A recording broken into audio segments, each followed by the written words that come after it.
Éternel mon Dieu, éternel mon roi, je viens encore m'humilier devant ta sainte face, ta divine présence. Tu sais à quel point je suis faible, tu sais à quel point je ne peux rien, tu sais à quel point je ne suis rien, Seigneur. Je ne suis pas digne de me tenir devant ton peuple et de parler de ta part. J'aimerais que ce moment soit pour toi, que toi seul que tu puisses parler, te révéler, te manifester, te montrer. Mais dans ton amour et dans ta bonté, dans ta souveraineté, il t'a plu, Seigneur, de passer par un simple canal que je suis, poussière que je suis, afin de pouvoir apporter des trésors inépuisables de ta parole, Seigneur. Paul dit que nous portons ce trésor dans des vases de terre afin que la grande puissance soit attribuée à Dieu et non à nous. Seigneur, je prie que ce temps soit pour ta gloire, Seigneur. Nous voulons nous focaliser sur toi, nous voulons t'entendre, Seigneur. Je te prie de parler, Seigneur, que ma personne se fasse et que toi seul, que tu puisses te révéler, te manifester, parler à une personne, répondre à une personne, apporter la solution à une personne, donner une orientation à une personne et fortifier une personne qui est ici ce matin. Seigneur, je prie que l'onction de ton esprit soit mon partage, que je sois moins de ta part, Seigneur mon Dieu, d'une onction spéciale pour apporter ta parole de manière spéciale, afin que ton nom soit glorifié. Je compte sur ta grâce, je compte sur ton esprit, je compte sur ton inspiration, je compte sur, oh Dieu, ta puissance, je compte sur la révélation de toi, de ta personne, et je compte aussi sur ton esprit. Merci de prendre contrôle de toutes choses et que tout ce qui est contraire à ton esprit se taise maintenant au nom de Jésus et que ton règne vienne. En ton nom, j'ai ainsi prié. Amen. Amen. Ésaïe chapitre 40. Prenez tous avec moi le livre de Ésaïe chapitre 40. Ésaïe au chapitre 40. Nous allons lire juste le verset 27 au verset 31.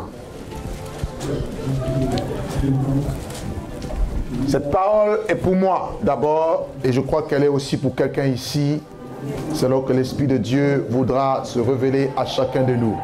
Ésaïe chapitre 40, le verset 27 au verset 31, la parole de Dieu nous dit ceci. Pourquoi dis-tu Jacob? Pourquoi dis-tu Israël? Ma destinée est cachée devant l'Éternel. Mon droit passe inaperçu devant mon Dieu. Ne le sais-tu pas? Ne l'as-tu pas appris?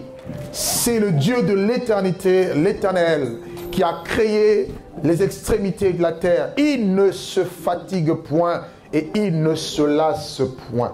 On ne peut sonder son intelligence. Il donne la force à celui qui est fatigué et il augmente la vigueur de celui qui tombe en défaillance. Et les adolescents se fatiguent et se lassent. Les jeunes hommes chancellent. Mais, je veux que tu dises à ton ami, à ton voisin, mais. Dis-lui à haute voix, mais. Ceux qui se confient en l'Éternel, dis-lui, ceux qui se confient en l'Éternel renouvellent leur force. Ils prennent leur vol comme les aigles. Ils courent et ils ne se lassent point. Ils marchent et ils ne se fatiguent point. Parole du Seigneur. Est-ce qu'on peut acclamer la parole de Dieu? Gloire à Dieu. Amen. Le thème de ma prédication ce matin s'intitule « Ma destinée est-elle cachée devant Dieu ?» Est-ce que ma destinée est cachée devant Dieu? Ma destinée est-elle cachée devant Dieu? Ici, vous avez le prophète qui va parler, le prophète Ésaïe. Ce prophète qui va donner cette parole pratiquement 8 siècles avant l'avènement du Seigneur. À cause de la pertinence de son message, il sera même catégorisé comme étant le prophète messianique. Et c'était un homme qui a vu des choses qui arrivaient de manière prophétique. Car il vivait dans un temps, mais son esprit était connecté vers le futur. Et cet homme va dire de la part de Dieu quelque chose. Il va révéler d'abord à Israël son état et sa condition, parce que cette nation avait abandonné Dieu, cette nation n'avait plus de repères. Si vous lisez dans Ésaïe chapitre 50 et Ésaïe chapitre 51, il va dire portez le regard vers le rocher d'où vous avez été taillés. Par la suite, il dit portez le regard vers Abraham qui est notre père dans la foi. Et enfin, il dira portez le regard sur Sarah. Ce peuple était désemparé. Israël n'avait plus de repères. Israël n'avait presque plus de destinée. Il ne savait plus où il allait. Israël était comme aveugle. Vous savez, les yeux sont très importants pour savoir nous indiquer la direction. Et Jésus dira, l'œil est la lampe du corps. Et si ton œil est en bon état, tout ton corps sera éclairé. Mais si ton œil est en mauvais état, tout ton corps sera dans les ténèbres. Et si la lumière qui est en toi devient ténèbres, combien seront grandes ces ténèbres? Voyez-vous, l'œil est très important pour voir, pour savoir nous orienter et savoir nous indiquer le chemin vers où nous partons. Mais Israël était devenu aveugle. Cette nation qui avait les promesses de Dieu, qui avec Dieu avait une destinée, mais je veux dire une destinée prophétique, se retrouvait en train de tourner en rond. Et je veux dire, je veux m'inspirer de cette parole, de cet exemple d'Israël pour nous parler des enfants de Dieu que nous sommes, vous et moi, qui deux fois recevons quelque chose de la part de Dieu, qui deux fois recevons des promesses de la part de Dieu, qui quelquefois savons ce que Dieu forcément attend de nous, mais nous, à un certain moment, nous pouvons avoir l'impression que nous pataugeons. À un instant, nous pouvons avoir l'impression que nous tournons en rond, comme si rien n'avance, comme si rien ne se passe. Est-ce que Dieu est-il menteur? Est-ce que Dieu devient-il pour nous une source trompeuse? Loin de là. Ce que je veux dire à une personne, c'est que la destinée existe et que toute personne qui vient au monde a une destinée. Et la destinée, d'après le dictionnaire, se définit comme étant une puissance souveraine considérée comme réglant d'avance tout ce qui doit être fait. Une puissance souveraine, c'est-à-dire elle dépend non de l'homme d'abord, mais de Dieu, considérant pour régler d'avance tout ce qui doit être fait. Quand on parle de destinée, le dictionnaire le définit aussi comme étant un ensemble des événements composant la vie d'un homme, voyez, considéré comme déterminé d'une façon irrévocable et indépendante de sa volonté. Cela veut dire qu'il y a comme un chemin qui est déjà tout tracé et ceci finira toujours par se manifester. Alors, quelqu'un d'autre pourra me poser la question. Cela veut dire qu'il y a des personnes qui sont destinées à vivre des bonnes choses, d'autres ne le sont pas. Dieu serait-il injuste pour donner une bonne destinée aux uns et une mauvaise destinée aux autres? Loin de là. La Bible nous présente un Dieu juste.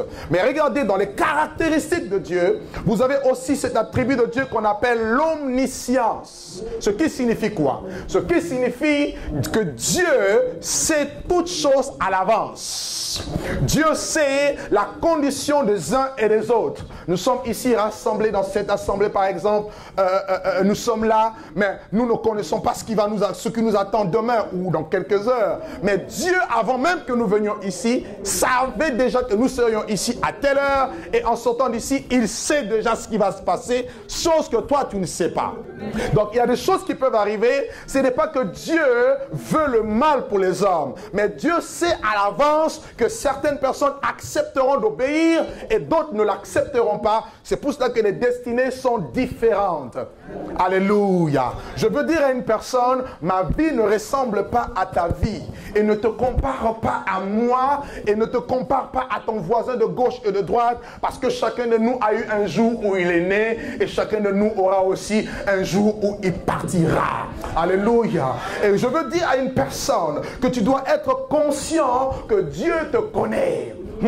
Même si personne ne te connaît, même si les gens te voient par l'apparence, mais Dieu te connaît. Ce que j'aime avec Dieu, quand Jérémie, avant qu'il n'aille répondre à l'appel de Dieu, Dieu lui dit, Jérémie, écoute, avant que tu ne sois formé dans le ventre de ta mère, je te connaissais. Avant que tu sortes de son sein, je t'avais déjà établi. Donc avant même que la maman de Jérémie n'aille avec le papa de Jérémie pour concevoir Jérémie, Dieu savait que Jérémie existait quelque part. Et je veux dire à une personne, tu n'es pas le fruit du hasard. Dieu savait déjà que tu existais quelque part. Et au temps marqué, tu as été conçu dans le sein de ta mère. 9 mois après, tu es né. Et jusqu'aujourd'hui, tu vis. Ce n'est pas un hasard. Ah, quelqu'un ne me comprend pas.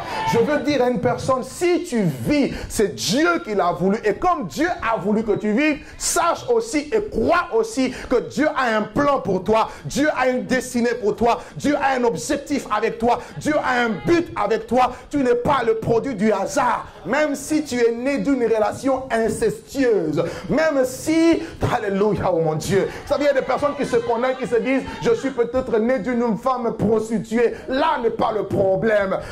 De la femme prostituée, Rahab, est sorti le Christ. Quelqu'un ne m'a pas compris. Je veux dire que si tu vis sur terre, tu as l'empreinte de Dieu, tu as la marque de Dieu, tu dois être fier. Quelqu'un ne m'entend pas. Je dis tu dois être fier parce que tu sais, oh mon Dieu, tu sais qui est ton créateur. Et le créateur que je te présente ce matin, il s'appelle le Tout-Puissant. Quand on parle de Tout-Puissant, come on my brother. Quand on parle du Tout-Puissant, on voit celui qui peut tout, qui est capable de tout. Cela veut dire que ce qu'il a dit, rien ne peut l'empêcher. Il y a des choses qui peuvent empêcher les choses dans ta vie, mais crois que ce que Dieu a déclaré, il est capable aussi de l'accomplir par sa main puissante. Quelqu'un ne m'a pas compris. Quand tu regardes ta morphologie, quand tu regardes les yeux que tu as, tous les scientifiques avec les progrès, ils ont fait des robots, mais aucun robot n'a la chair comme toi. C'est composé de matière, mais toi tu es un être, une créature si merveilleuse. Si il a pris le temps de te façonner, de donner le visage que tu as, de te donner le sourire que tu as, regarde-toi comment tu es belle, regarde-toi comment tu es beau. Sache qu'il a aussi des plans au-delà de ce que tu vois, qu'il va aussi accomplir par sa puissance. Alléluia. Je veux que quelqu'un m'entende ce matin parce que c'est une parole pour toi. Dieu m'a dit parle-leur de la destinée. Et je veux dire à quelqu'un, tu as une destinée. Ne regarde ni à gauche ni à droite. Ne regarde même pas les problèmes qu'ils vont avoir. Parce que toutes ces choses, ce sont des éléments de ta destinée. Aïe, aïe, aïe, aïe, aïe, aïe. Quelqu'un ne m'a pas entendu. Je dis, les situations que tu peux vivre, ce sont tes accompagnateurs en fait. Ce sont tes escaliers, l'ascenseur qui va t'amener à la destinée. Au nom puissant de Jésus. Et Dieu dit dans sa parole, il dit, je connais les projets que j'ai formés sur vous. Il dit, ce sont des projets de paix et non de malheur. Et dans le dictionnaire biblique, lorsqu'on parle de destinée, on voit les projets de Dieu. On ne voit pas le projet que tes parents ont tracé pour toi. On ne voit pas les liens familiaux dans lesquels tu es né dans ta famille, par exemple, qui disaient que les femmes ne pourront jamais se marier. C'est vrai, quand j'étais païen, je ne pouvais pas. Mais maintenant, en Jésus, ce lien a été coupé. Je rentre dans le programme de Dieu. Aïe, aïe, aïe, aïe, quelqu'un ne m'a pas entendu. Est-ce que quelqu'un m'entend ce matin? Je ne vous sens pas. Je veux que vous me répondiez par des amens, parce que c'est un message pour toi. Ce n'est pas un enseignement ce matin. C'est un message pour toi. Que tu dois comprendre que tu n'es plus dans le calendrier de tes parents. Tu n'es plus dans le programme de ta famille. On avait prévu que tu allais mourir avant le 31 décembre 2013. Mais te voilà vivant jusqu'aujourd'hui. C'est la preuve. C'est la preuve que tu es dans le programme de Dieu. Dieu t'a sorti. Il y a eu un transport. Nous avons été délivrés de la puissance des ténèbres. Et nous avons été transportés dans le royaume du Père. Il y a eu un transport et tu es dans un autre milieu, tu es dans un autre environnement, tu es dans un autre monde, tu es entouré des anges que tu ne vois pas. Ah, quelqu'un ne m'entend pas. Et il y a une destinée qui est devant toi et il faut juste que tu ouvres les yeux. Et je suis venu que Dieu aide quelqu'un ici à ouvrir ses yeux, à comprendre qu'il n'est pas n'importe qui. Est-ce que quelqu'un m'entend? Est-ce que quelqu'un m'entend? Dieu dit je connais. Alors personne ne peut entrer dans le cœur de Dieu. Les choses cachées sont à l'Éternel, les choses révélées sont en nous. Quand Dieu dit je connais, c'est-à-dire il y a des projets qu'il t'a révélés, il y a aussi des projets qu'il ne t'a pas encore révélés. Ce que tu vis aujourd'hui, c'est la révélation des projets de Dieu qu'il a révélés pour toi. Mais il y a encore des projets cachés dans le cœur de Dieu. Il y a des pages du livre qui ne sont pas encore ouvertes dans ta vie. Quel que soit le problème, quel que soit ce qui peut arriver, tu vas y entrer. On lira. Après la page 1, il y a la page 2. Peut-être que tu as la page 3. Bientôt, tu vas rentrer dans la page 7. La page de la perfection. Les choses vont changer. Est-ce que quelqu'un m'entend? Je dis, est-ce que quelqu'un m'entend? Est-ce que quelqu'un m'entend? Je veux que tu dises à quelqu'un, j'ai une destinée. Aide-moi. Aide-moi à dire à ton voisin, j'ai une destinée. Dis-lui, j'ai une destinée connue de Dieu seul. Oh, ça c'est ce que j'aime avec Dieu. C'est ce que j'aime avec Dieu.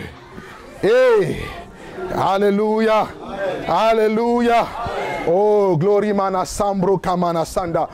Le micro veut m'empêcher de parler. Il est où là? Il est où? Il est où le truc ici? Ça va? Dis-lui encore, j'ai une destinée. J'ai une destinée. Dis-lui, j'ai une destinée. Parle avec assurance, j'ai une destinée. La Bible dit que la parole est dans ta bouche et dans ton cœur. C'est la parole de foi que tu dois professer. Arrête de professer les petites choses. Confesse que tu as une destinée. Ce n'est pas moi qui l'ai dit. Dieu dit, je connais. Dieu, je connais. Le Tout-Puissant connaît. L'Omniscient connaît les projets qu'il a formés pour chaque enfant. Si tu es son enfant ici, sache que tu es entre les bonnes mains. Tu es en sécurité. Hey. Que j'ai formé sur vous, il dit projet de paix et non de malheur. La parole de Dieu nous dit aussi, dans le livre de Proverbes au chapitre 19, le verset 21 je pense, il dit, il y a dans le cœur de l'homme beaucoup de projets, mais c'est les desseins de l'Éternel qui s'accomplissent. Tu peux avoir beaucoup de projets, tu peux avoir, mais il y a des projets que Dieu, il y a des personnes qui sont à l'évangile aujourd'hui, peut-être qui ne pensaient pas qu'un jour ils allaient être prédicateurs, ils allaient être dans l'évangile. Ils étaient tellement dans des vies bizarres, dans des vies sales, mais les voilà aujourd'hui transformés, lavés, nettoyés, revêtus d'un habit blanc, éclatant et pur, servant le Seigneur dans les nations, parce que Dieu a changé son identité, Dieu a changé le cours des choses, parce que c'était dans le programme de Dieu. Quand je me regarde, je devais être un pilote, je devais être un physicien, mais voilà aujourd'hui je suis prédicateur de l'évangile. Ah, ça c'est une bonne nouvelle que j'aime. Ça fait partie du plan de Dieu. Amen. Et quand on parle des destinées, on parle aussi du plan. Dieu a un plan. Dieu a un plan. Dis à ton voisin, Dieu a un plan. Le plan de Dieu, c'était que tout soit fait pour sa gloire. Amen. Et quand je parle de destinée, sachez aussi que c'est Dieu t'a destiné à la gloire. Quand la Bible parle de gloire, la Bible parle de l'éclat. La gloire a deux significations dans le grec et dans l'hébreu. Dans l'hébreu, gloire signifie kabod. Et quand la Bible parle de kabod, la Bible parle du poids. Et le poids, c'est cette gloire. Dieu est glorieux, il a du poids. Et la deuxième expression que vous retrouvez, mis à part la Shekinah, vous retrouvez dans le grec, c'est l'expression doxa. Et dans le doxa, on voit l'excellence, on voit l'éclat. Dieu est un Dieu d'excellence, Dieu est un Dieu d'éclat. Donc dans ses projets, il a prévu que ses enfants puissent briller, que ses enfants puissent avoir de l'éclat. Telle est la destinée. Vous le lisez dans le livre de Éphésiens chapitre 1er, où Paul dit que nous avons été élus avant la fondation du monde pour être saints et irréprochables devant lui. Et il a dit, nous qui avons connu la rédemption, afin de célébrer sa gloire. Donc, si Dieu nous a sauvés, si Dieu nous a mis à part, si Dieu a une destinée pour nous, c'est pour que nous puissions expérimenter ce que la Bible appelle la gloire de Dieu. Alléluia.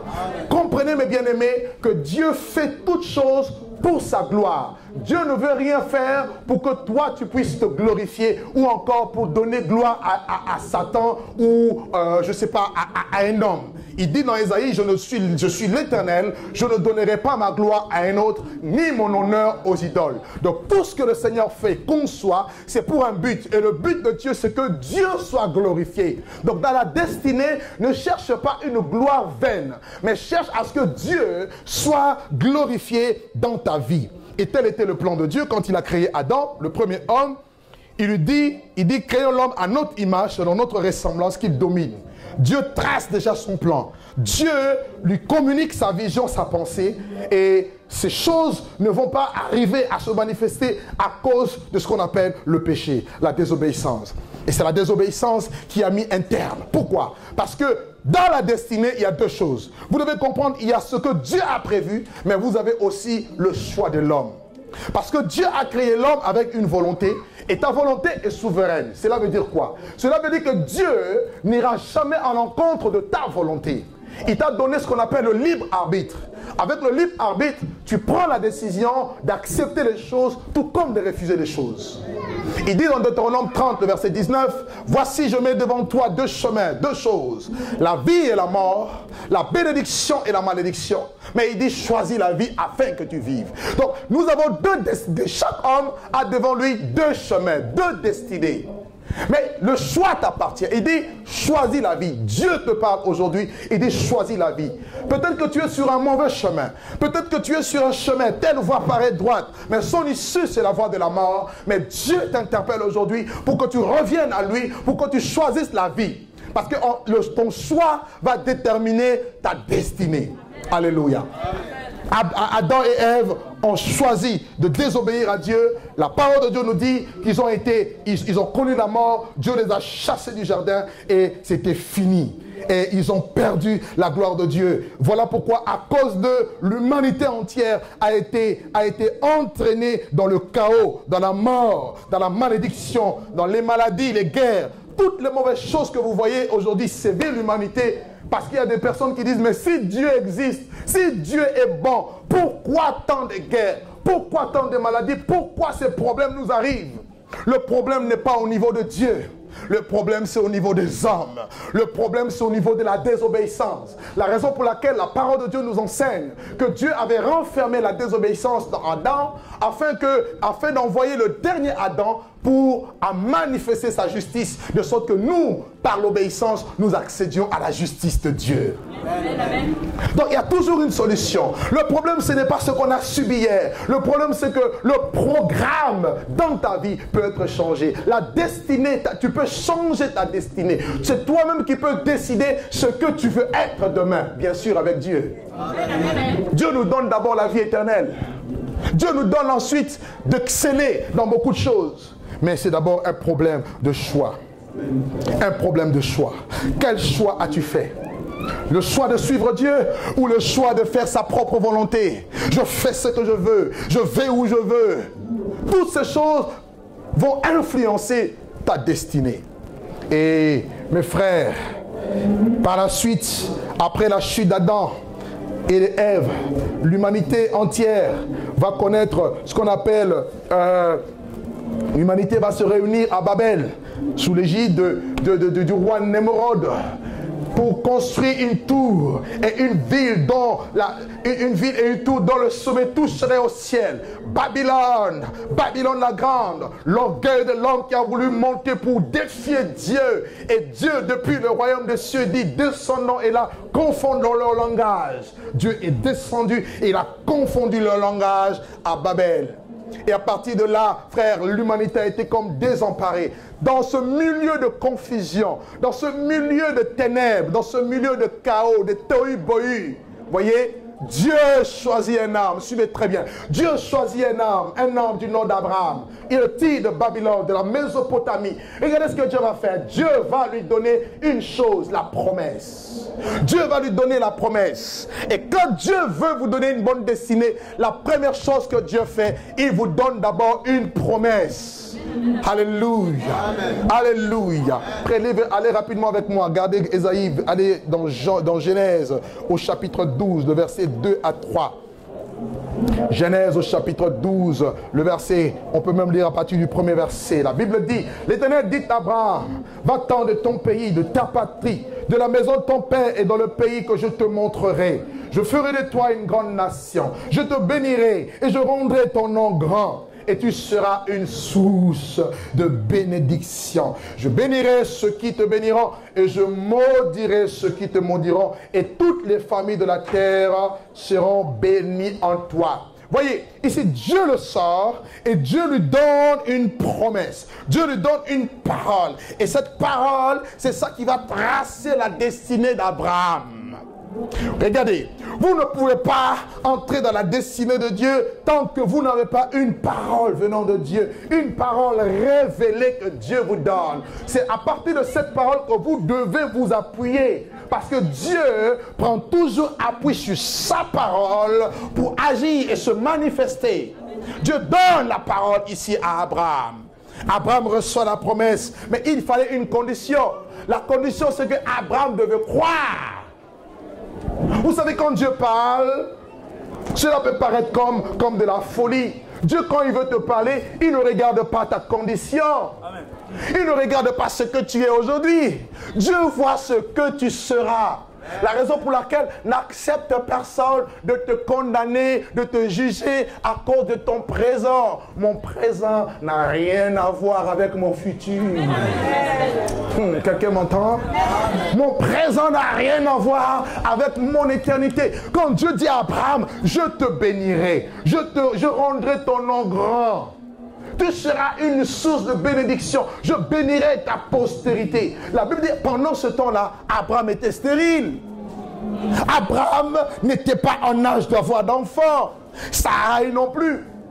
Allez-y dans le livre de Romains chapitre 4. Romains chapitre 4 à partir du verset 17 jusqu'au verset 21. La Bible dit quoi? La Bible dit, je t'ai établi père d'une grande nation, d'une multitude. Il est notre Dieu, il est notre Père devant celui auquel il a cru. Dieu qui donne la vie aux morts et qui appelle à l'existence des choses qui ne sont point comme si elles étaient. Et la Bible continue en disant d'Abraham, espérant contre toute espérance. Cela signifie quoi? Quand Dieu vous parle, il y a des choses qui peuvent paraître comme de la folie. Moi, tomber enceinte, je suis ménopausée. Mais Dieu n'a rien à voir avec la ménopause. Dieu n'a rien à voir avec ta situation, ta condition actuelle. Parce qu'il s'appelle le Tout-Puissant. C'est-à-dire il est capable de tout. Aïe, aïe, aïe, aïe, aïe. Quelqu'un ne m'a pas compris. Je disais, quelqu'un ne m'a pas compris. Espérant contre toute espérance. Il arrive des moments où on n'arrive plus à croire. Il y a des moments où on a l'impression que peut-être que Dieu nous a menti. Dieu nous a trompés. Mais il y a une chose que Dieu ne peut jamais faire, c'est de mentir. Ne regarde pas ta situation avec tes yeux charnels. Regarde ce que Dieu dit. Dieu a donné une parole. Accroche-toi à cette parole. Parce que Dieu ne ment pas. Au temps marqué, il y aura l'accomplissement de la promesse de Dieu. La Bible dit, espérant contre toute espérance. Abraham crut. Il crut en Dieu. Et la Bible dit, il devint une père d'une multitude. Il avait la pleine conviction que ce que Dieu avait promis, il était aussi capable de le réaliser. Dans la destinée, vous avez besoin de la foi. Vous avez besoin de la foi. Vous avez besoin des yeux de la foi pour voir là où Dieu vous conduit, Dieu vous mène. Pourquoi? Vous ne pouvez aller que là où vous voyez, là où vos yeux voient. Vous êtes d'accord avec moi? J'étais en train de suivre une prédication cette semaine. Je suivais un homme de Dieu qui disait, il faut que Dieu vous ouvre les yeux. Parce que si vous ne voyez pas les choses, vous n'allez jamais toucher ces choses. Tu ne peux jamais toucher. Admettons, vous êtes ici. Vous te dites, ok, moi j'aimerais travailler au ministère de l'Intérieur. Tu vois déjà dans ton esprit le ministère de l'Intérieur. Tu vas te donner les moyens pour arriver là. Et tu vas, avec les efforts, avec la grâce de Dieu, tu vas y arriver. Oui ou non? Répondez-moi, oui ou non? Si les païens ils arrivent alors qu'ils n'ont même pas Dieu, pourquoi? Ils arrivent pourquoi? Parce qu'ils ont une vision. Ils ont une vision. Et par rapport à la vision, ils travaillent et ils arrivent à voir ces choses. Mais avec Dieu, c'est encore plus que ça. Avec Dieu, ce que Dieu te dit, même si en face de toi, il y a de l'opposition, il y a des situations contraires à ce que Dieu a dit, tu dois croire. Pourquoi? Parce que vous allez voir que dans la destinée, lorsque Dieu vous donne une parole, une vision, une prophétie, la première chose qui va se manifester, c'est quoi? Vous allez vivre d'abord le contraire de ce que Dieu a dit. Et quand vous vivez le contraire, vous avez même l'impression que Dieu vous a menti. Vous pouvez même remettre en cause le canal par lequel la prophétie a été donnée. Tu dis, ah, est-ce que cet homme-là, vraiment, il est de Dieu? Parce que depuis il m'a dit ça, je ne vois que les choses contraires. Dieu dit, je veux te bénir. Et le lendemain, tu sors, ou même en sortant d'ici, tu as des factures, tu ne comprends rien. Il y a des situations bizarres qui t'arrivent. Tu dis, mais c'est quoi cette affaire? Dis à ton ami, quand tu vois ces choses, sache que tu es sur la bonne voie. Dis-lui. Non, aide-moi à le dire, aide-moi à le dire. Quand tu vois ces choses, sache que tu es sur la bonne voie. Ah oui. Je veux nous aider, pourquoi? Parce que nous sommes hommes, moi le premier. Hein? Quand Dieu te dit des choses, le lendemain tu vois le compter, tu dis, mais je ne comprends pas. Mon pas comprendre, je ne comprends pas. Qu'est-ce qui m'arrive? Mais je veux dire à quelqu'un, ça veut dire que la foi a commencé à agir. Ça veut dire que tu es rentré dans le processus de la destinée. Mais tu dois avoir l'espérance contre espérance. Tu dois espérer au-delà de l'espérance. Aïe, aïe, aïe, aïe, aïe, aïe. Je veux dire que tu dois espérer. Si tu as espéré, aujourd'hui ce n'est pas arrivé, continue à espérer. Si tu commences à te fatiguer dans l'espérance, je veux te dire encore, continue à espérer. Lorsque un arbre a de l'espérance, quand bien même on coupe cet arbre, il pousse des rejetons. Ah, quelqu'un ne m'a pas compris. Je veux dire que quand toi tu penses que tout est fini, c'est alors que Dieu dit que tout commence. En fait, le langage de Dieu est autre que le langage des hommes. Le langage de Dieu, c'est quoi? Tout commence quand il n'y a rien. Or, dans le langage des hommes, tout commence quand on commence à voir. Yes. Je vois. Heureux ceux qui ont cru sans avoir vu. Je n'ai pas besoin de voir. Je crois. Parce que si je crois, aïe aïe aïe, je verrai la gloire de Dieu. Job l'a dit. Il a dit, longtemps mon oreille avait entendu parler de ces choses. Mais maintenant où je vous parle, mes yeux le voient, mon œil le voit. Je suis venu dire à quelqu'un, si tu es dans le plan de Dieu, dans la destinée de Dieu, même si tu as entendu longtemps des choses, ces choses finiront par se manifester. Abraham a attendu plus de 25 ans avant que la promesse n'arrive. Mais elle a fini par se manifester. Le problème aussi, c'est quoi? C'est que nous sommes pressés. Le problème aussi, c'est quoi? Nous n'avons pas la patience. Oh, la patience, c'est le fruit du Saint-Esprit. Quelqu'un m'entend? J'ai reçu ça. Mais Dieu te demande d'être patient. Sois patient. Dieu ne te dit pas si tu as donné une parole aujourd'hui, c'est le lendemain que tu vas toucher ces choses. Mais parce que tu manques la patience, tu commences à te décourager. Non, ne te décourage pas. Regarde ton voisin, touche-le comme ça, dis non, ne te décourage pas. Non, dis-lui, touche-le comme ça. Dis non, ne te décourage pas. Alléluia. Alléluia. Oh, mes frères, mes sœurs, c'était beau de voir ce que Abraham a vécu, d'expérimenter cela. Et Dieu est dans sa parole. Je connais un homme dans la Bible du nom de Joseph. J'aime bien son histoire. Cet homme, lorsque Dieu se révélait à lui, Dieu lui donne la vision de ce qui va être dans le futur. Il voit des étoiles qui viennent, le soleil et la lune se prosterner devant lui. Il voit des gerbes qui viennent et qui se prosternent. C'était son élévation devant son père, sa mère et devant ses frères.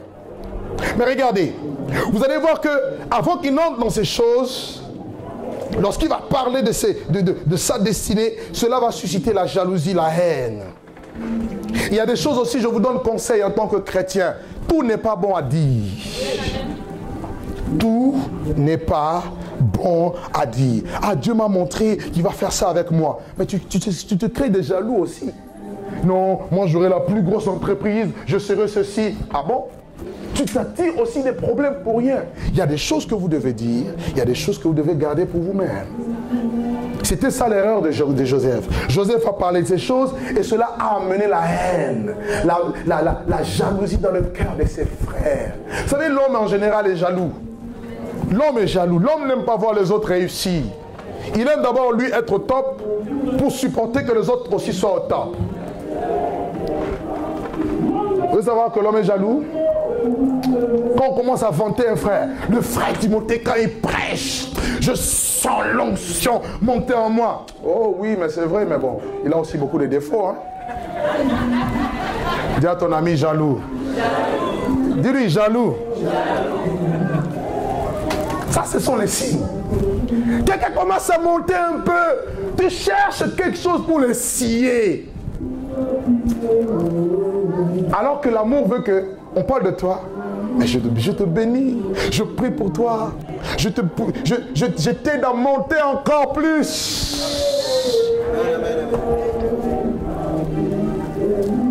Et les frères ils ont mis un complot en place. Et Joseph sera d'abord, on va le mettre dans la citerne. Ils vont prendre son tunique, ils vont mettre le sang d'animaux, ils vont présenter à Joseph une preuve comme quoi Joseph était mort alors que Joseph vivait. Joseph sera vendu. Imaginez un peu le cœur de Joseph. Il pouvait se dire, mais pourquoi mes frères me font ça? Pourquoi mes frères de sang me font ça? Mais c'était le chemin par lequel Joseph devait passer. Il y a des moments, des situations, ça peut vous arriver, ça peut être difficile. Alors je vais nous donner un conseil simple. Quand vous êtes en face de situations difficiles, vous n'arrivez pas à expliquer ni à comprendre, bénissez Dieu seulement. Parce que vous ne savez pas ce que Dieu est en train de faire. Amen. Apprends à dire, Seigneur, c'est vrai ça me fait mal. C'est vrai je ne comprends pas, mais je te rends grâce. En toutes choses, rendez grâce à l'Éternel. Vous lui rendez grâce pour les bonnes choses. Rendez-lui aussi grâce pour les mauvaises choses qui peuvent vous arriver. Seigneur, je ne comprends pas comment les gens peuvent me haïr comme ça. Comment on peut me traiter de la sorte? Comment? Bénis Dieu, parce que tu ne sais pas ce que Dieu est en train de travailler, de frayer comme chemin pour toi dans le secret. Et pendant ce temps, vous ne verrez pas Joseph ici avoir de l'aversion, de la rancœur. Joseph, au contraire, il avait de l'amour pour ses frères. Joseph, au contraire, il a continué à chercher Dieu. Pendant le parcours de ta destinée, continue à chercher Dieu. Grandis dans l'amour. Grandis dans les choses de Dieu. Parce que les choses qui ont été pour toi, le mal que tu as subi hier, ça sera avec la même quantité, mais Dieu va le changer en bien demain. J'ai l'impression que quelqu'un ne m'a pas compris. Je suis en train de dire à quelqu'un ici, quel que soit le mal que les gens t'ont fait, tu ne dois pas haïr ces personnes. Tu dois bénir au contraire ces personnes, et sachant qu'en les bénissant, Dieu va prendre le même mal, la même quantité, mais il va le transformer en bien, et ça sera ta bénédiction de demain. C'est-à-dire, les mêmes personnes qui t'ont humilié hier, c'est les mêmes personnes qui vont t'acclamer demain. Quelqu'un ne m'a pas compris. Joseph arrive dans la maison de Potiphar. Dans la maison de Potiphar, sa femme cherche à avoir des rapports avec lui. Joseph fuit. On prend la tunique comme une preuve. Voilà la preuve. Les gens peuvent avoir des preuves fictives contre toi, mais Dieu connaît le secret des cœurs. N'ayez pas peur de ce qui peut se passer. L'homme restera l'homme, mais Dieu reste Dieu. Et celui qui justifie, c'est Dieu. Il dit, à moi la vengeance, à moi la rétribution. Et à cause de cela, Joseph a été arrêté, Joseph a été mis en prison. Il devait certainement pleurer un jour, mais pourquoi? Moi je cherche à te plaire, mais pourquoi tant de problèmes? Il y a des problèmes qui nous arrivent, non parce que nous péchons, mais parce que nous cherchons à être agréables à Dieu. Amen. Lorsque vous cherchez à être agréable à Dieu et que vous avez des problèmes, ne murmurez pas, bénissez Dieu. Et pendant ce temps, vous cherchez à vous rapprocher toujours de Dieu. Pourquoi? Parce que votre destinée est cachée en Dieu. Je vais m'expliquer tout à l'heure. Si vous ne vous rapprochez pas de Dieu, vous allez avoir de mauvais comportements comme les autres. Mais plus vous vous rapprochez de Dieu, plus vous allez vous enraciner. C'est dans la prison. C'est pendant le temps où Joseph a connu les moments les plus difficiles qu'il a appris aussi beaucoup de Dieu. Il a appris la maîtrise de soi. Il a appris le don d'interprétation de langue. La Bible dit que la main de l'Éternel était toujours sur lui. Lorsqu'on le met dans la prison, même dans la prison, la Bible dit que la main de l'Éternel était favorable. Alors je vais te poser la question, dans la situation dans laquelle tu te trouves, est-ce que la main de Dieu est favorable pour toi? C'est ça qu'il faut regarder. Même dans le désert, je vous ai prêché une fois ici sur les bénéfices du désert. Même dans les déserts, sachez que la main de Dieu doit être sur vous. Et si Dieu est pour vous, rien ne pourra vous arriver en mal. C'est-à-dire, les mauvaises choses qui vont vous arriver, ce sont des épreuves, ce sont des examens, des tests pour vous accéder à votre destinée. Joseph était là et un jour, 12 ans après, alors qu'il avait peut-être même oublié, ou il avait peut-être oublié qu'il avait vu les étoiles se prosterner. Un jour, au moment où il ne s'attendait même pas, on vient le chercher de la prison. Et Joseph sera promu Premier ministre. C'est pour dire que Dieu est fidèle. Il est maître de temps et des circonstances. Il sait comment faire concourir les situations, les événements pour vous faire arriver au bon port. Amen. Et en Égypte, à partir de Joseph, toute la famille d'Israël va se retrouver en Égypte, fuyant la famine. Et de là, Israël va devenir une nation et une nation très puissante. Dieu, 4 siècles après, va sortir Israël avec par l'intermédiaire de Moïse. Et regardez avec moi quelque chose de très important. Israël dans le désert, dans Nombre chapitre 23. Nombre chapitre 23. Israël ici se retrouve dans le désert. Ma destinée est-elle cachée devant Dieu? Israël dans le désert. Et il y a un roi. Il y a des gens qui ont cherché à les détruire, à les ruiner. Je veux dire à une personne, ne pensez pas que parce que vous êtes avec Dieu, que vous n'aurez pas des ennemis. Je donnais une prédication à l'île Maurice, c'était sur Rephidim, je l'ai donné en 2 jours. Le premier jour c'était Rephidim, le rocher qui fait sortir l'eau. Dieu les a conduits jusque là, il les a bénis, il leur a donné de l'eau, ils ont bu. Et le lendemain je parlais sur bataille à Rephidim. Au même endroit où l'eau est sortie, la bénédiction est sortie, Amalek aussi est venu combattre Israël à Rephidim. Amen. Frère, c'est important de le savoir. Israël est avec Dieu. Israël a une promesse. Israël descend d'Abraham, d'Isaac, de Jacob, des 12 tribus. Avec la promesse, Israël a foi en son Dieu. Mais Israël sera attaqué. Israël sera combattu. Un roi du nom de Balak va venir. Il va payer un homme du nom de Balaam, un prophète de malheur. Il sera soudoyé avec de l'argent, des honneurs, dans le but de maudire Israël. Mais regardez, Balaam a essayé de maudire, mais ça n'a pas marché. Et je suis venu dire à quelqu'un, tous ceux qui te maudissent, ils vont te bénir. Quelqu'un ne m'a pas compris. Deutéronome, plutôt Nombre chapitre 23, le verset 19 au verset 24. Et je prie que vous lisez ça avec moi. Je suis bientôt en train de finir. Je parle de la destinée. Ta destinée n'est pas cachée devant Dieu. Nombre, il a dit quoi? À partir du verset 19. Est-ce que nous pouvons le lire tous ensemble? Nombre 23, à partir du verset 19. Est-ce qu'on peut le lire? 1, 2, 3.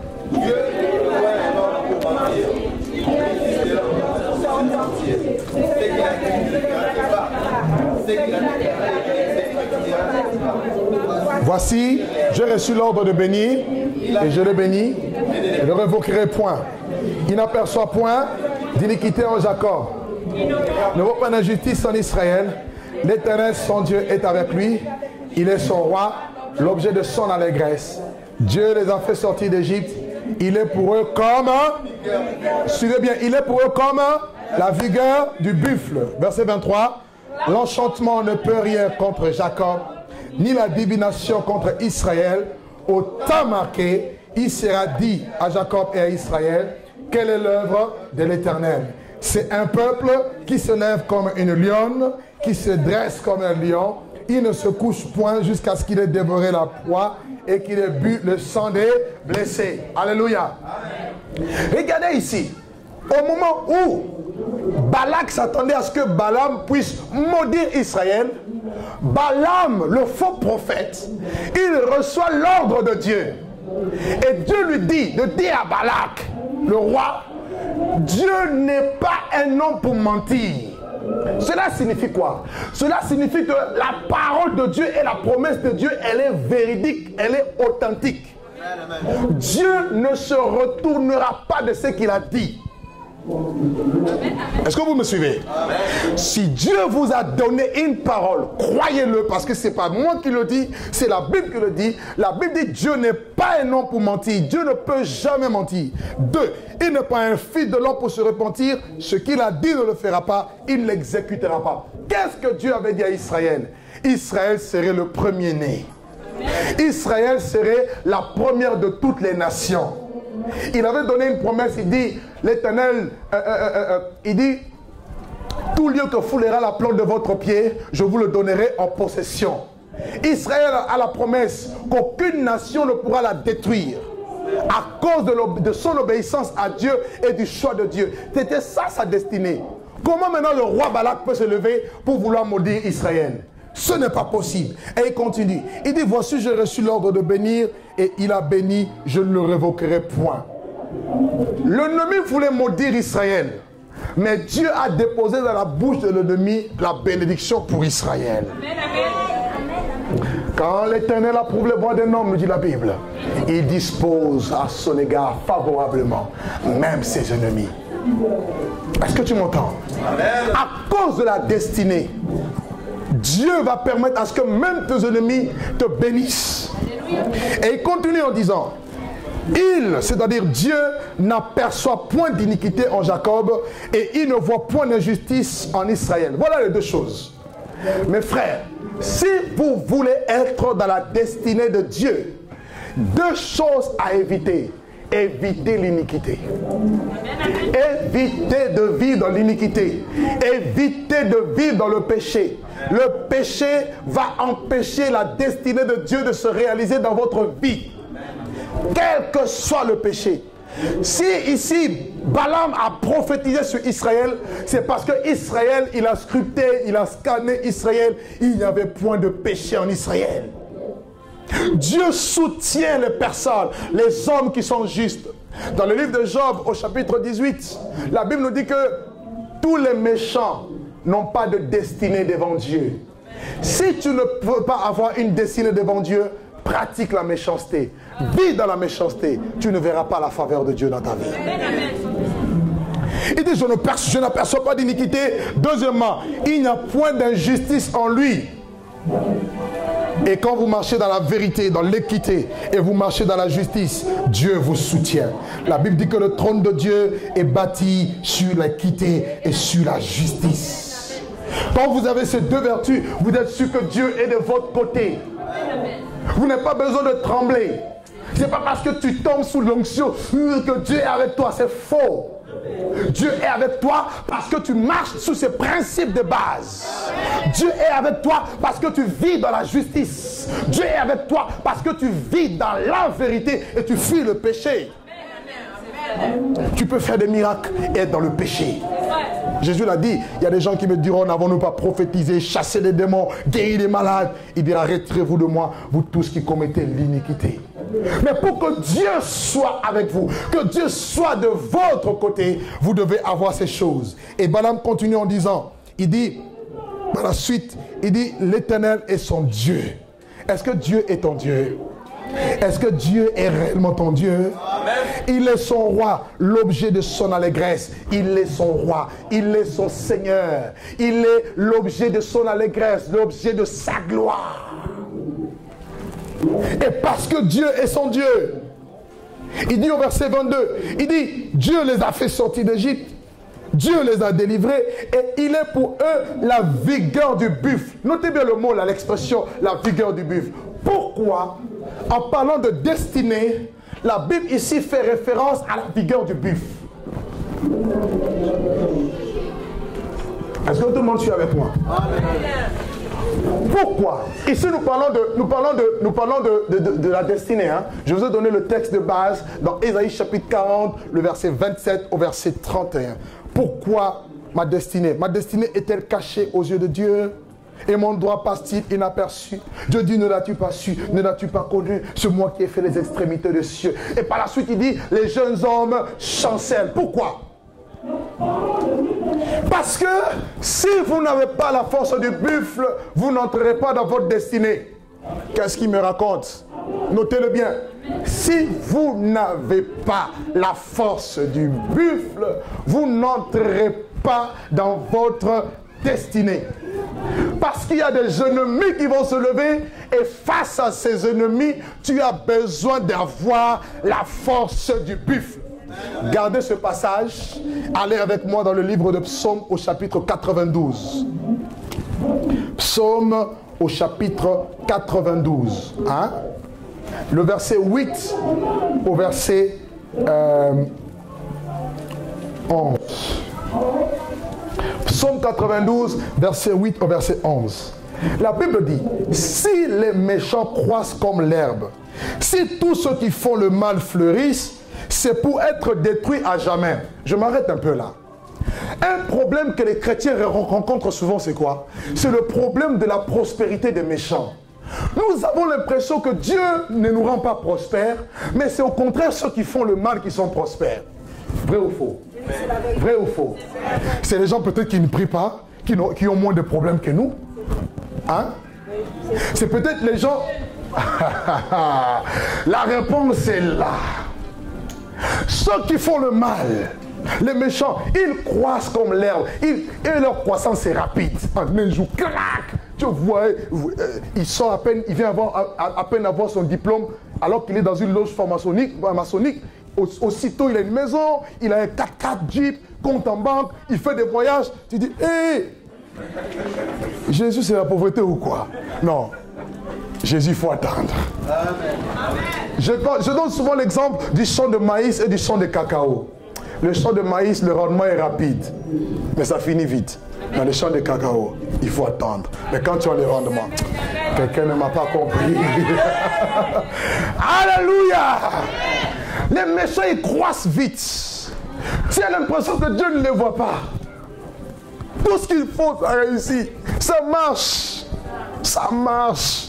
C'est vrai, ça marche. C'est pas faux. Ça marche. Si je te dis que ça ne marche pas, c'est faux. Ça marche, mais ils sont méchants. Les gens qui font le mal, ils fleurissent. On a l'impression que c'est eux qui sont bien, quoi. La vie est belle. Hein? La vie est belle. Mais les enfants de Dieu, c'est comme si on est fanés. Mais la Bible dit, c'est pour être détruit à jamais. Ça, c'est la bonne nouvelle. Dieu permet qu'ils fleurissent, qu'ils montent, qu'ils croissent comme l'herbe pour être détruits à jamais. Alors que lorsqu'on a la destinée, jamais on sera détruit. Aïe, aïe, aïe, aïe, aïe, aïe, aïe, aïe. Quelqu'un ne me comprend pas. Je dis, quand on a la destinée de Dieu, jamais on ne sera détruit. Il vaut mieux commencer dans la vie pauvre, finir riche, plutôt que commencer riche, finir pauvre. Est-ce que quelqu'un m'entend? J'ai vu des gens riches quand ils sont devenus pauvres. Dépression, Alzheimer, tellement de soucis et ils meurent vite. Mais quand Dieu te bénit, progressivement, hier, il t'a d'abord délivré du péché. Ensuite, il t'a nettoyé. Il t'a donné le don spirituel. Il te confie un ministère. Tu commences à prier en langue. Et quelques mois après, une jeune sœur vient. Ou un jeune frère vient. Après, ça commence à être le projet de mariage. Quelqu'un ne m'a pas compris. Après le projet de mariage, même quand la famille se levait pour combattre, mais un jour, je sais qu'il se levera et ce jour arrive. Tu vas rentrer et moi-même, votre bishop, votre pasteur, je vous mettrai l'alliance. Alléluia! Alléluia! Alléluia! Après quelques mois, sans manger, le ventre de la sœur va grossir. 9 mois après, quelqu'un ne m'a pas compris. Quelqu'un ne m'a pas compris. Quelqu'un ne m'a pas compris. Après quelques mois, le frère qui était un célibataire, un SDF, il vient d'être propriétaire. J'ai l'impression que tu ne crois pas ce que la parole de Dieu dit. Si tu crois, dis Amen. C'est une prophétie pour toi. Est-ce que quelqu'un m'entend? Est-ce que quelqu'un m'entend? Tu Tu es venu, tu ne savais pas prêcher. Dieu t'a appris. Dieu t'a donné l'onction. Et depuis, après un certain temps, take it, reçois. Mais Dieu est en train. En fait, Dieu a un parcours. Ça paraît lent. Mais attention. Les premiers seront les derniers. Et les derniers seront les premiers. Et le problème, là où je vais insister, c'est quoi? Laisse les méchants. Ne t'occupe pas des méchants. Parce que si tu regardes les méchants, tu vas commencer, toi, à devenir sec. La sécheresse va te gagner. Toi, regarde à la force du buffle. Israël était faible. Israël n'était pas encore dans la terre promise. Il n'avait pas encore eu la promesse. Mais les ennemis se sont levés. Parce que les ennemis se sont levés, Dieu dit, je lui donne. Je suis pour Israël la force du buffle. Pourquoi le buffle? Le buffle, c'est le seul animal qui résiste au lion. Or, le lion rugissant, c'est le diable qui se lève pour t'attaquer, qui élève les petits lions pour vouloir t'intimider. Mais toi, tu dois avoir la force du buffle. Quelqu'un ne m'a pas compris. Pour les résister, je suis venu dire à une personne, tu dois résister aux ennemis qui sont devant toi. Parce que d'ici quelques temps, le temps ne m'appartient pas, ça appartient à Dieu. Mais d'ici quelques temps, Dieu marquera la différence entre ceux qui ont la destinée, qui sont justes, et ceux qui ne le sont pas. Est-ce que tu m'as compris? Et il dit au verset 11, il dit, regardez même le verset 9, mais toi tu es le Très-Haut, à perpétuité ô éternel. Voici tes ennemis ô éternel, car voici tes ennemis périssent, tous ceux qui font le mal sont dispersés. Sois sûr, ceux qui font le mal, Dieu va les disperser. Que l'Éternel se lève et que ses ennemis se dispersent. La Bible dit, et tu me donnes la force du buffle et je suis arrosé d'une huile fraîche. C'est David qui parle ici. David était loin. David avait la promesse. David avait une destinée. La promesse de David, c'était quoi? Il ne manquerait pas de roi sur le trône. Et Dieu a veillé sur cette parole. Et David dit, Dieu me donne la force du buffle. Et tu as besoin de la force du buffle pour avancer, pour rentrer dans ta destinée. Parce que la pression de tes ennemis peuvent te freiner. La pression de tes ennemis peuvent te décourager. La pression de tes ennemis peuvent te pousser à fléchir le genou. Mais la force du buffle que tu reçois de Dieu t'aidera toujours à avancer. Alléluia.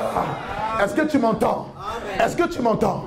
Je suis venu dire à une personne, parce que ta destinée est là, et en Dieu, n'aie pas peur des ennemis. Ce que tu dois avoir peur, est peur de péché. Israël commençait à dire, au temps d'Ésaïe, pourquoi ma destinée est-elle cachée? Vous savez pourquoi? Parce qu'en ce temps-là, Israël avait péché. La vérité avait disparu. Israël ne voyait plus Dieu. À chaque fois que tu pêches, Dieu se cache. Vous allez lire Lamentation de Jérémie, chapitre 3, le verset 20 à 24. Lamentation de Jérémie, chapitre 3, verset 20 à 24. La Bible dit que lorsque les enfants d'Israël ont péché, Dieu s'est enveloppé par un nuage. Et il a fermé accès à leurs prières. Et dans Ésaïe 59, 1, il dit, la main de l'Éternel n'est pas trop courte pour sauver, ni son oreille trop dure pour entendre, mais ce sont vos péchés, vos crimes, qui vous cachent sa face, qui l'empêchent de vous exaucer, de vous écouter. Dieu est prêt à agir, mais là, quand il voit l'iniquité, ça nous empêche. Mais là où il n'y a pas l'iniquité, sachez que Dieu ne peut pas cacher sa destinée. Et quand ta destinée est cachée, pour la retrouver, il faut d'abord trouver Dieu. Et dans ce cas-là, il faut une repentance. La repentance, c'est la clé du salut. La repentance, c'est la clé de la bénédiction. Vous ne pouvez pas bénéficier des meilleures promesses de Dieu sans la repentance. Quand Jésus est venu, son premier message était « Repentez-vous, car le royaume des cieux est proche. » Le royaume des cieux est proche. Mais une fois que Dieu sort de sa cachette et qu'il se révèle à toi, automatiquement, sa destinée dans ta vie devient claire. Quand bien même cette destinée, elle est claire pour toi, l'opposition fait que tu baisses les bras.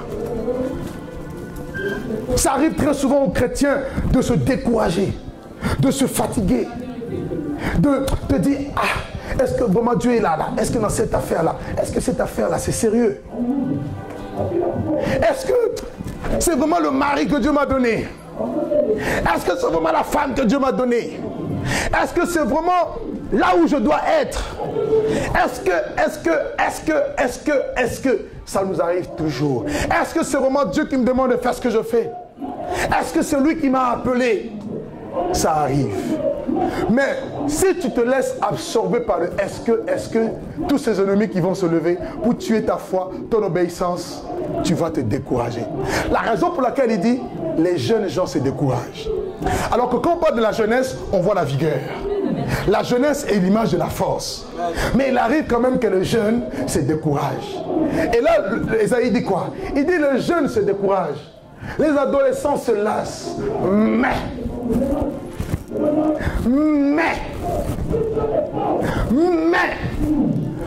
tous ceux qui se confient en l'Éternel renouvellent leur force. C'est-à-dire quoi? Ne dormez pas. Lorsque tu te confies en Dieu, Dieu, à chaque fois que tu te confies en lui, tu dis Seigneur, regarde, je suis faible. Là, je n'arrive pas. Là, ceci. À chaque fois que tu reconnais ta faiblesse et tu demandes, tu fais un appel au secours. La Bible dit Dieu te renouvelle. Quand il te renouvelle, il te donne sa force. Et sa force, c'est quoi? C'est la force du buffle. Et cette force du buffle va faire en sorte que tu marches sans se lasser. La destinée est devant toi. Tu ne peux pas regarder en arrière. Quiconque met la main à la charrue et qui regarde en arrière n'est pas propre au royaume des cieux. La destinée est devant. Il faut que tu marches vers ta destinée. Et dans la marche, tu peux rencontrer, il va y avoir des épines, il peut y avoir des serpents, il peut y avoir ceci. Mais toi, continue à marcher. Il arrive des moments que quand tu marches, tu as l'impression que marcher, ça ne suffit pas. Il faut courir.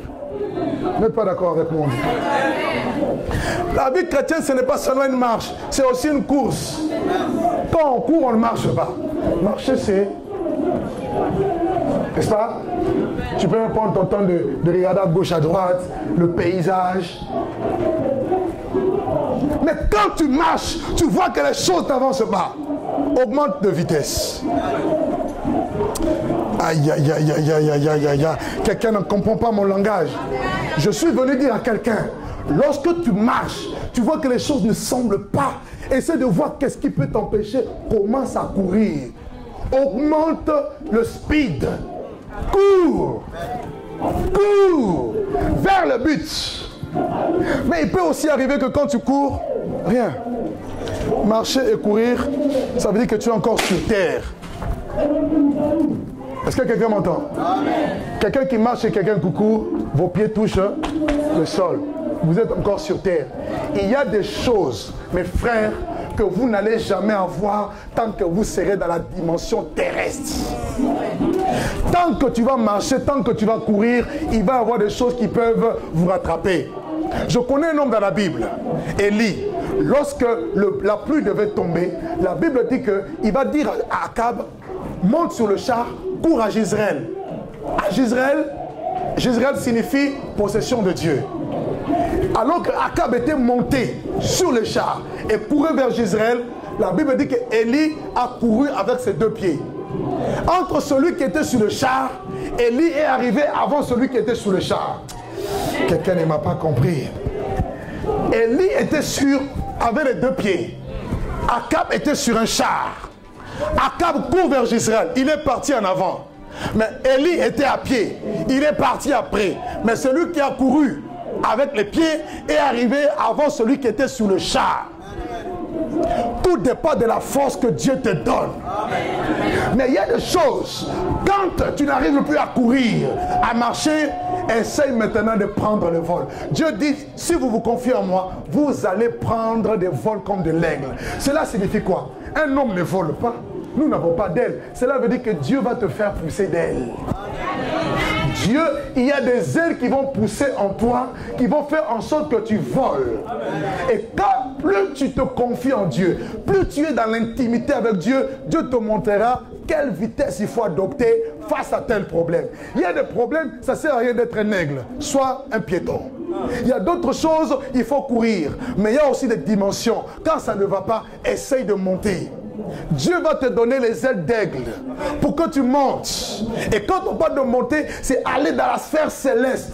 Or, un aigle est appelé aussi un oiseau de proie. Et en tant qu'aigle, vous allez voir, l'aigle, c'est le seul animal qui vole le plus haut. Or, avec Dieu, Dieu nous amène dans les hauteurs. Est-ce que tu me comprends? Donc, dans la destinée, tu dois comprendre qu'il y a des dimensions où tu dois être dans la hauteur pour saisir ce que Dieu veut faire. Il y a des personnes, par exemple, qui sont ici, qui ne savent pas quelle décision prendre par rapport à leur vie. Quand tu as tout essayé, tu n'arrives pas. Essaye de monter maintenant dans la dimension haute. Ce qui est sûr, c'est que quand tu arrives à cette dimension-là, tu ne peux ne pas avoir une réponse de la part de Dieu.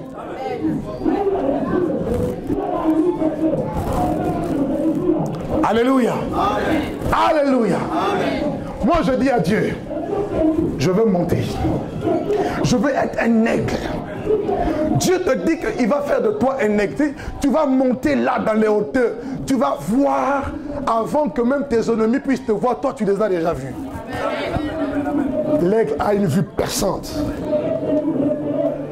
Et un aigle, vous savez, lorsqu'il place son nid, c'est sous les rochers, dans les hauteurs. C'est l'image d'une vie de consécration, de prière, où vous devez encore monter, monter, monter, monter.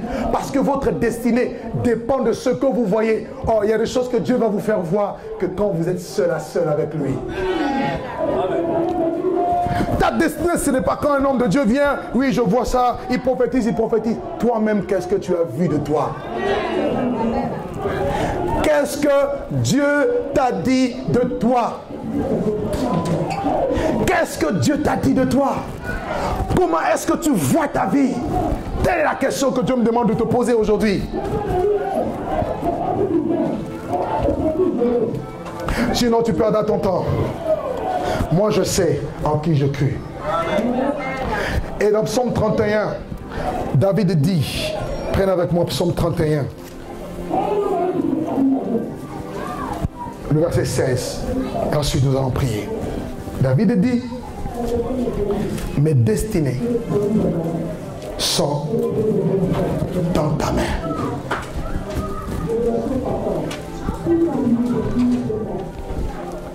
Alléluia.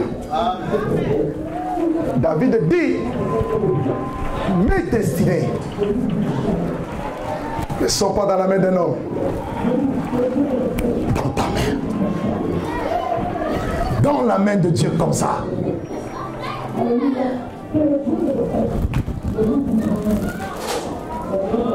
Alors, pourquoi se décourager? Pourquoi penser que un malheur va m'arriver? Job dit quoi? Ce que je crains, ce qui m'arrive, ce que je redoute, c'est aussi ce qui se passe. Pourquoi tant de négativité?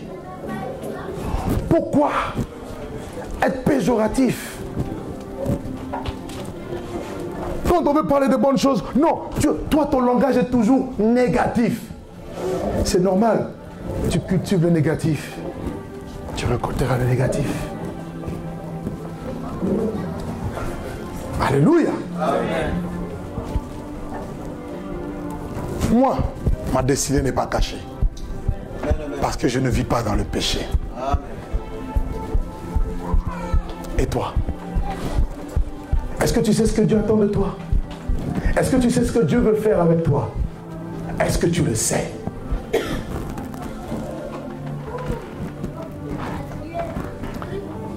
Qui ne connaît pas sa destinée? Qui veut connaître ce que Dieu veut faire avec lui? Levez la main. Je sais qu'on est nombreux. Hein? Je sais qu'on est nombreux. Peut-être qu'il y en a qui ne veulent pas lever la main. Fais-moi nos yeux. Fais-moi tous nos yeux.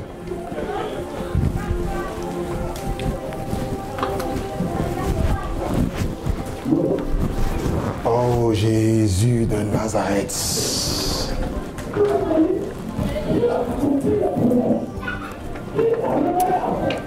Oh my God.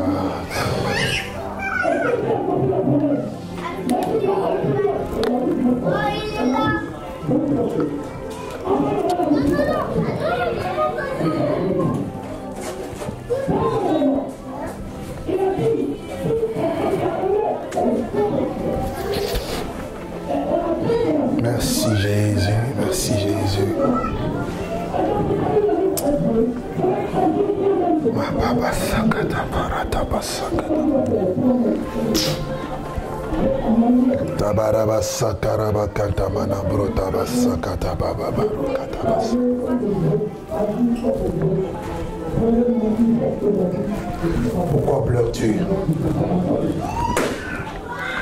Pourquoi gémis-tu? Pourquoi tant de questions? Pourquoi? Il y a comme une lutte dans ton cœur, une lutte dans ta vie.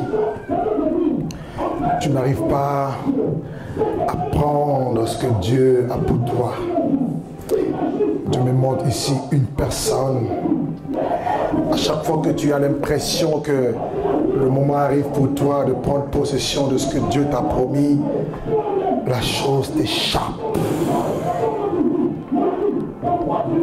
La chose t'échappe. C'est comme si ça fuit de tes mains. Dieu te dit, cherche ma face. Cherche ma face. Cherche ma face. Et je veux te révéler ce qui ne va pas. Je veux te révéler ce qui ne va pas. Je veux te révéler ce qui ne va pas. Seigneur, je viens prier pour mes frères et mes sœurs ici présents. Demandons au Seigneur qu'à partir d'aujourd'hui, que tu puisses ouvrir leurs yeux afin de voir les choses que tu as promises dans leur vie. Je te prie, Seigneur mon Dieu, que tu puisses faire rentrer des hommes et des femmes dans ton plan parfait. Partout où il y a des doutes, je prie que le doute soit banni. Au nom de Jésus-Christ. Au nom de Jésus-Christ. Toi qui es là, qui te poses beaucoup de questions pour savoir qu'est-ce que Dieu attend de toi. Qu'est-ce que Dieu attend de toi? Dieu te dit, il attend de toi que tu te lèves. Il te l'a déjà dit dans le secret de ton cœur. Il me dit de te le pointer aujourd'hui, il te le dit, que tu dois te lever. Il a déposé en toi un fardeau pour prêcher l'évangile aux gens qui ne connaissent pas Dieu. Et à chaque fois que son esprit t'interpelle, il y a comme une résistance dans ton cœur. Il y a comme un doute dans ton cœur. Et après que tu es désobéi, tu pleures devant Dieu. Tu pleures devant Dieu. Et Dieu te dit, c'est à cause de cela. C'est à cause de cela. Je veux que tu te lèves. Je veux que tu te lèves. Je veux que tu te lèves et que tu apportes ma parole auprès de ceux à qui je te l'indiquerai. Au nom de Jésus. Je bénis ton nom, Seigneur. Merci pour cette prédication. Je prie qu'elle puisse nous interpeller, m'interpeller. Je prie, Seigneur, que chacun de nous ici présents puisse être interpellé par cette parole afin de comprendre, Seigneur, que sa destinée, notre destinée est entre tes mains et que ni le diable, ni un homme ne peut nous empêcher d'entrer dans les projets que tu as formés pour nous. Je te bénis et je te rends grâce. À toi seul soit la louange dans le nom de Jésus. D'avoir ici prié. Amen.